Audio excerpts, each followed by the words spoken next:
My name is Josh Altamura. When I was a kid, I won Chopped Junior. Now I want to use my passion for food to tackle something bigger. Every year, Americans throw away millions of tons of food. Most of it's still perfectly good, and I'm on a mission to change that. Armed with nothing but a pan and what's already in your fridge, I'm showing real people how to turn forgotten leftovers into something beautiful.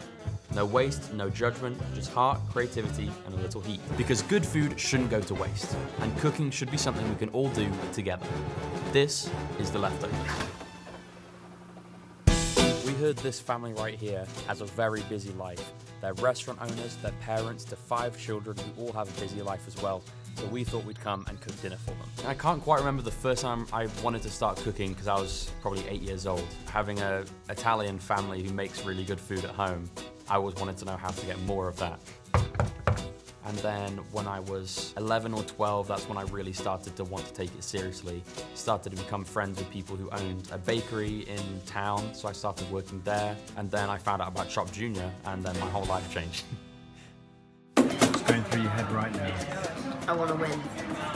I didn't realize that with TV shows you can just be anyone and apply to a show. And then I found the application online, one thing led to another, and then Mum was picking me up from school with Dad on the phone saying, do you want to go to New York in 2 weeks? And This is the part where all the dramatic music plays on TV. It's like do-do-do-do. Whose dish is on the chopping block?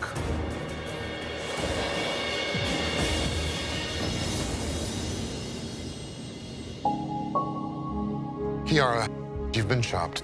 And that means, Josh Altamura, you are the Chopped Junior champion. You will be taking a seat at this judge's table. it was really scary until I started cooking. And then once I started cooking, I was in my zone. I knew what to do. That's the one thing I could control, was making the food. Hello. Hi, my name is Josh with The Leftovers, and I've heard you've got a very busy life, and I'd like to cook dinner for you and your family. Dude, that sounds great. Cool. I'm Jessica. Let's do it. Nice Come on to in. meet you. Thank you. Well, I feel like I've always had a passion for cooking from what's in my fridge The kitchen is over here. and learning how to better utilize ingredients instead of throwing them away. So what typically do you buy usually when you go to the grocery store? We do a lot of meats and vegetables. Okay. Yeah, a lot of produce. And then what typically gets wasted? A lot of produce. I feel like I'm throwing away a lot of produce because the kids will sometimes eat it, sometimes they won't, and so. That's a very typical problem that a lot of American households have. Is it common? Salad Okay. veggies or fruits or onions, all sorts of stuff that gets wasted. Up to 90 million tons of food every year gets wasted in America. Everyone contributes more than they think. Okay. So yeah, I'm excited to look at the fridge. Oh, well, yeah, me too. This is gonna be good. Well, it's fully stocked. I see lots of meat here. They have chicken, they have bacon, and they also have lots of fresh vegetables. So these vegetables, stuff like this is what gets wasted a lot in America. Bagged vegetables, freshly chopped. It's stuff that's so convenient that people just forget to use them. Same with vegetables like this. Cucumbers get wasted a lot. These bags of lettuce here, those go bad super quick. You have to use them so fast. So the stuff I'm seeing now, I'm thinking maybe a fried rice or a pasta. We've got some asparagus down here, which is great. Lots of cheese. Then we go into the freezer and more vegetables. So I'm thinking we utilize some of these fresh veggies before they go bad. Maybe some of that lettuce, and then we're definitely going to utilize some of this fresh meat. So I see asparagus, I see broccoli, I see chicken, and in the cupboard I found some pasta. So I was thinking doing a veggie pasta, like a creamy veggie pasta with some broccoli and some asparagus, and then doing some grilled chicken on top. And I was thinking maybe doing a little apple crumble type thing for the kids. Oh my goodness, we can make apple crumble with what's in here? Of course, yeah, Dude, absolutely. that sounds epic, yeah. Sounds good? Yes. Cool, let's do it. Dude, you can I'm actually shocked right now. Oh yeah, we definitely can. I don't think okay, well, I'm excited to see. I'm gonna learn a lot. I'm gonna learn a lot today, Josh.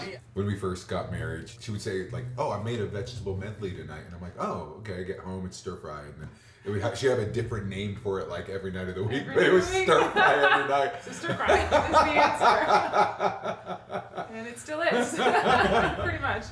All right, well I think I can have dinner ready in about 45 minutes to an hour. So if you guys want to do whatever you got to do, I'll have dinner ready for you guys. Thank you. That's awesome. Okay, that sounds great. We're gonna probably check on the kids. Great, sounds perfect.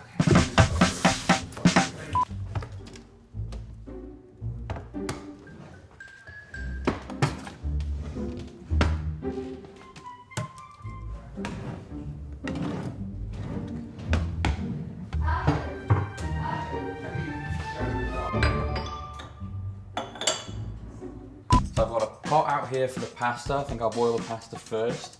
This is where I'm going to sweat down those veggies, and I'm also going to cook the chicken in this pan as well. And I'm going to preheat the oven now because the dessert's going to take the longest. I'm going to get that started first.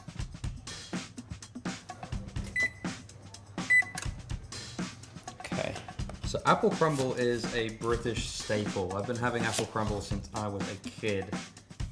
It's a very common dessert to have, and usually have it with some sort of custard or cream. Today I'm seeing some heavy cream in the fridge. I'm thinking of doing a little gently whipped cream to go on top. I think that'll be really nice. And this is going to take about 40 minutes in the oven. So while I'm making the crumble, while it's in the oven, everything else should be done around the same time. You have to get the topping right.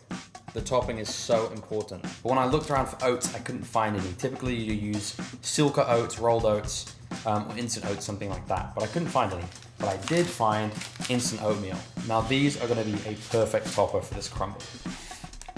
The reason why these are gonna be so perfect is because the instant oatmeal already has a thickening agent, which is probably a flour or a starch, and it's also got sugar and salt and cinnamon probably in there as well. So it's gonna be perfect for this crumble. All right, so the crumble's ready. It's gonna go in the oven, and while this bakes, I'm gonna get everything else ready. It's this one. New kitchen. New kitchen.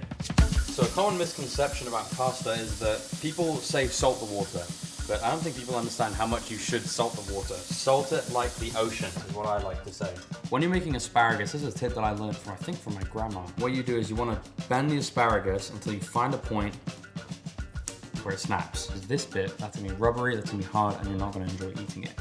So I'm just gonna chop the asparagus in little discs like this, because I think that's gonna cook down really nicely. And then I'll show you what I'm gonna do with the heads of the asparagus. So I'm gonna cut them a little closer.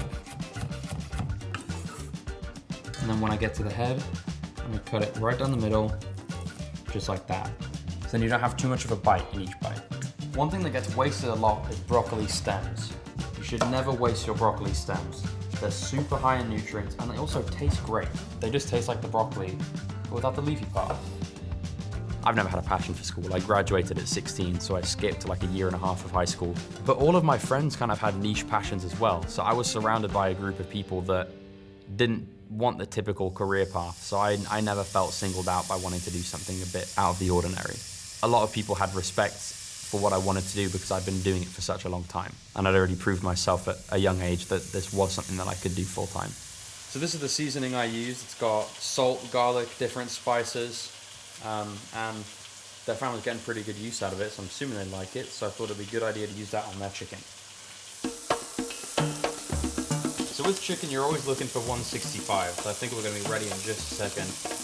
Another good tip with chicken, if you poke it with a thermometer and then pull it out, if it comes out liquid and like clear liquid comes out of that hole, it's good to go. If it's still red and bleeding, it's not ready yet.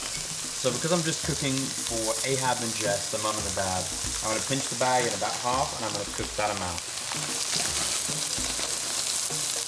And then you have 2 more servings right there. Okay, so I pulled the chicken out and I'm going to go in with those veggies. Do a little oil. And then I'm going to saute just for a couple minutes. We're just trying to get the green to really start coming out of these veggies. And you're going to see they're going to start absorbing some of that flavor from the chicken and some of that oil. So now that the vegetables have been cooking for a few minutes, I'm going to take a couple ladles of this pasta water. And we're going to start building the base of our sauce. So you're going to see the chicken flavor from the bottom of the pan. You'll see that start to come up. And I'm going to go in with a big spoonful of this better than bouillon chicken stock. This stuff is phenomenal. It's always good to have a tub of this in your house. It's good for sauces, stocks, everything pretty much. I love it.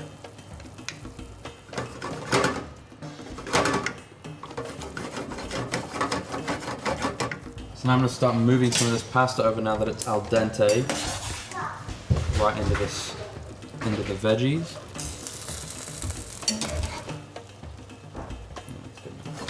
So as you're going to see, the starch from the pasta and the starch from the water is going to start thickening up that sauce, just barely.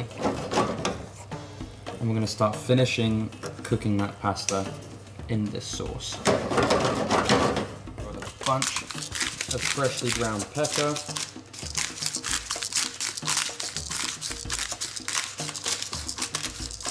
And I notice in here they've got some cream cheese. But I'm going to use just a couple tablespoons of this, and that's going to really start to bring some body to the sauce. So it's only at this point in this dish that you want to start adding a cheese or a cream, because you don't want it to start boiling too much. You never really want to boil cheese. But if you've got it at this point, this is when I would be adding some Parmesan or some Pecorino, or something like a hard, firm, grated cheese would be so perfect in this, because it's salty. It's going to start thickening that sauce really gently, but if you don't have it, cream cheese or something will do just fine. So cold dairy is something that we call an emulsifier. That's something that's going to bring thickness to the sauce. You could do that with cold cubed butter. If you throw it in at the last minute and just toss it around, it's going to start to thicken up. It's going to be the same with some Parmigiano Reggiano, some Pecorino. There we go. A little bit of crushed red pepper goes a long way, especially when something's green, you need a little red. Okay, so we're gonna go for a taste. Get a little broccoli, a little asparagus, a little of that creamy pasta.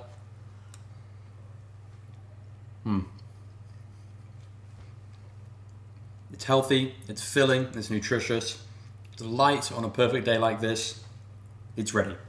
I've been to lots of different people's houses and noticed that there's always the same things that are being thrown away. A lot of the times people don't even know how to use these ingredients to the best that they can. And the best part about this dish, it takes about 15 minutes to make, only about 5 or 6 ingredients. It's delicious every single time. A little drizzle of extra virgin olive oil. All right, now let's check on that crumble, see if we're good to go. Got a little crispy, a little brown. We'll let that cool. This is Jess and Ahab's creamy broccoli and asparagus pasta with chicken. Okay, we got dinner ready for you guys. Oh my goodness. A broccoli and asparagus pasta with some grilled amazing. chicken tenderloin for you guys to enjoy. Wow, this looks amazing. This looks great. Like, I've always wanted to inspire other people to start their careers young. Just like, don't mind if I do. Oh my gosh. What'd you put on this chicken? That's It's amazing. delightful. It's good. I think a lot of people wait too long to start what they want to do, and they realize they've already wasted so much time. Dude, you found what you needed, it seems. This is amazing. Thank you so much for doing this, honestly. Wow, What do you think, Ahab? that's fantastic. He's more the food critic. So if he says it's good, Well, I eat mainly Good. chicken and broccoli. This is way better. Well, it only took about 5 or 6 ingredients, and when everything was getting ready, it only took about 15 minutes to cook the pasta. really? Yeah, it's super easy, super simple, and you have everything in your fridge. I've been able to do that myself, where I started at 12, and I've been able to keep going. Just making a little whipped cream for the crumble. It's coming together. Take some elbow grease, but it's better hand whipped.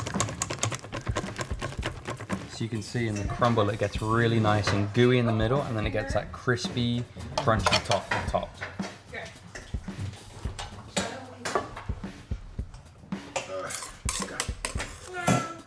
Again? Oh, these are stylish. How is it?